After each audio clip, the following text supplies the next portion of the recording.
What's going on, RC hobbyists? Thank you for tuning in.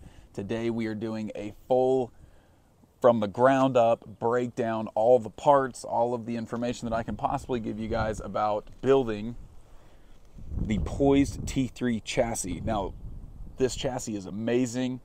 If you are looking to build one, stay tuned. We're going to give you the breakdown with all of the parts, any tips that I've got. I'm going to try and make this as comprehensive as possible because I just had to go through this. And so my build isn't perfect, but I'm going to give you all the steps that I was hoping to find in my research for building this truck. So stay tuned. In the description, I've got all of the links to all of these parts so that you can pick and choose whichever ones you want.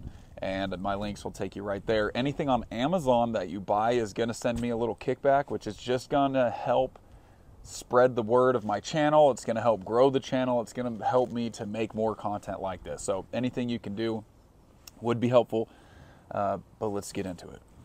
Okay, so the obvious ones, we've got the Capra cage.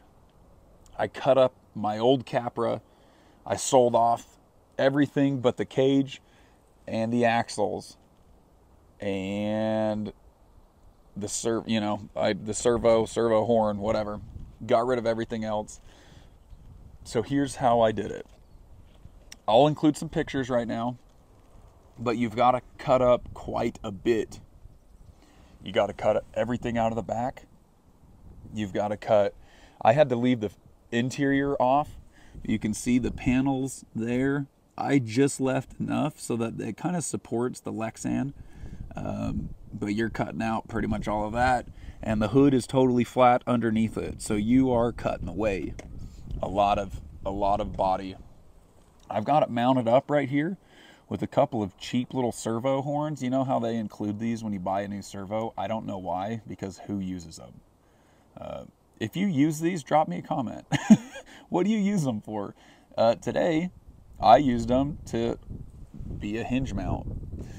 So it's kind of cool. It'll actually pivot forward, which gives it clearance back there, and then pivots back to then clip into place. I 3D printed this, 3D designed and printed this little clip that latches right onto this chassis spacer. Works really nice. I've got it epoxied to the hood. I didn't want to have to drill a hole through here with like a pin or anything, so that's a really nice seamless look. If you guys want some of those little 3D printed parts, hit me up and we can make that happen for you. I can either get you the file for cheap, or I can sell you the piece if you want it. But that's that. It's definitely not fancy. If y'all know me at all, I ain't fancy, and I try to go as cheap as possible on most things. This build was kind of the exception to that. Okay. Dude, let me know if you guys want any more details on any of this stuff. Let me know and I can make more videos. But we're gonna move on. We got the West Desert Wheeler cut and shuts. These are the BFG crawlers in the G8 compound. The slightly firmer. You can see I've run this 3-4 times, and I'm just barely starting to get the edge broken on the front of these. So traction is limited at the start with the G8 compounds, which is kind of frustrating, but eventually once they break in, oh dang, they hook up nicely. So wheels, we've got some Amazon carbon fiber wheels. I went with they are a 2.2, and I went with one that has a, what do they call it, a negative offset, so it's actually shrinking the wheelbase or the track width from the Capra axle. I don't love how wide the Capra axles are, so these wheels allow it to kind of pull it back in while still maintaining a ton of clearance. I've got external and internal knuckles on here. Links in the description for those as well.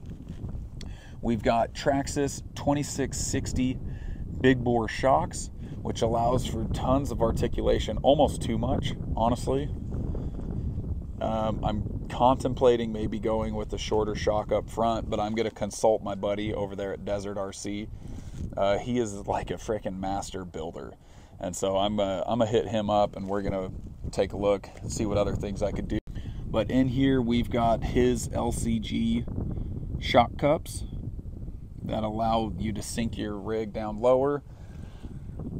We've got low C mini T springs on that. Okay, so now moving inside, we've got Savox servo on the front. We've got a Red Cat Ascent stock motor or servo on the back. And let's see, we are running the FuriTech Komodo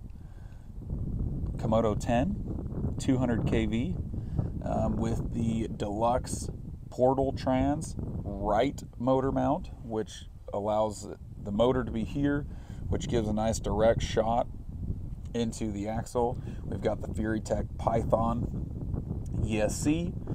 The drive shafts, don't look too close, y'all. This is just a hodgepodge mashup of drive shafts from the rigs that I pieced out. So kind of funny there. We are running underneath, sorry for that like shadowiness. We're running the Mike Chu. Go find him on the POIZD Facebook page. You guys probably already know who he is, because if you're on that Facebook group, the guys over there are so helpful. Mike, shout out to him if he ever watches this. I really appreciate his help with kind of tuning these links. This is for a 13-inch wheelbase. Okay. Let's see other things. We've got the Tattoo 850 milliamp battery. Dang, you guys, we got the FlySky GT5 receiver. That's about it. Oh, we've got squid inserts, specifically made for the West Desert Wheeler cut and shuts. These are about 5 1/4 tall, so you get the height, the nice height of a 2.2, but you keep the same width, so they don't look balloony and silly looking. You guys, that's about it. That's gonna wrap it up. Let me know.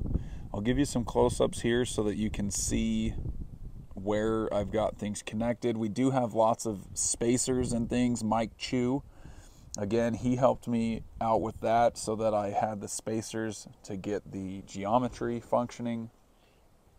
But all in all, you guys, this rig is a lot of fun. It's already done a lot of lines that have been impossible up till now, and it's not even dialed in yet. Like, there's still a lot of work that can be done here. Awesome rig. Travis over there, who makes these POIZD T3s, he's an awesome guy. We've actually gone rock crawling here when he was in town, and he's a super good guy. So shout out to him. If he ever sees this, I appreciate you, Travis. But you guys, that's all we got for you. Let me know. Let me know if you have any questions. I'm happy to be as helpful as I can. Like I said in the beginning, I am no pro. I am no pro. But I've got the rig built, and it runs, and it's nice. So, thanks for watching. Let me know if I can help in any other way. You guys, we'll see you in some run footage. Click on a video. Go hit up my playlist. We're going to start cranking out content for this guy because it is a blast. See you next time.